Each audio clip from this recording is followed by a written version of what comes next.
මල්වර බීම ගැහැණු ළමයකට ඉතාම සුවිශේෂ සිද්ධියක්.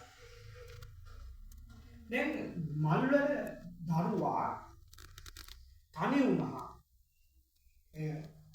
තුන් මාසයක මල්වර වුණාම දරුවා තනි වීමකට ලක් වෙනවා. මල්වර දරුවා තනි වුණාම අනාගතයේ විවිධ දුෂ්කරතාවලට මුහුණ දෙනවා.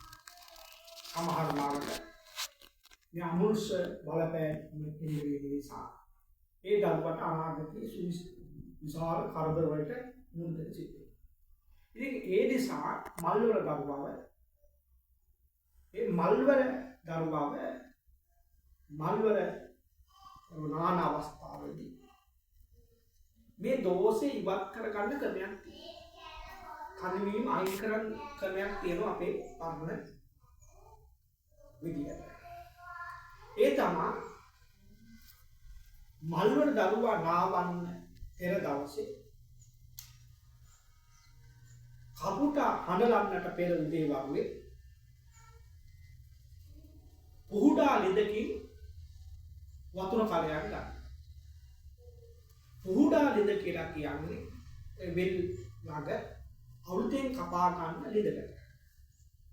අලුතෙන් කපා ගන්න ලිඳක හුම්ම වතුර ටිකට අපි කියන්නේ පුහුඩා ලිඳකින් ගන්න වතුර.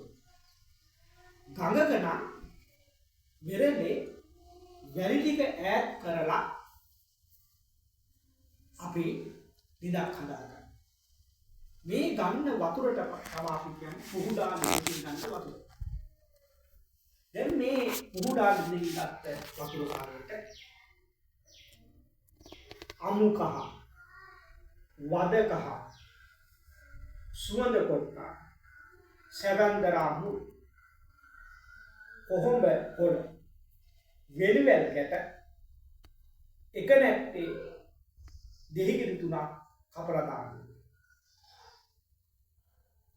දාලා මේක සුදුරෙන් තිබුණ වහලා මල්වර දවසේ මේ කලෙන් නාවන්න. ඊට අමතරව වෙනම අම්බලා ගන්නවා වෙලිවැල් ගැට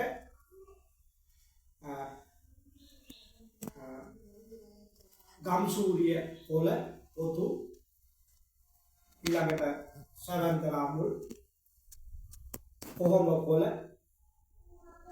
දිදුකුම්බා මේවා දාලා වෙනම රත් කරලා වතුර රත් කරලා අපි වෙනම තව කලයක් හදාගන්න. මේකෙමුත් අපි නාවනවා. එතන මේකම කරාම ඒ සුබ නැකතර කරන්නේ. එතකොට මල්වර දරුවාගේ මල්වර තනිවීම ඉවත් වෙනවා කියලා මුල් පොත්පත් වල සඳහන්. ඒක ඔබේ දරුවා මල්වර වුණාම යම් තනිවීමක් ලක් වෙලා නම් ඔබේ මේ මල්වර නැකත බලන ජෝතිෂ මහත්මිය ඔබට මේ කතාව කියයි. මල්වර දෝෂය ඉවත් කරගන්න.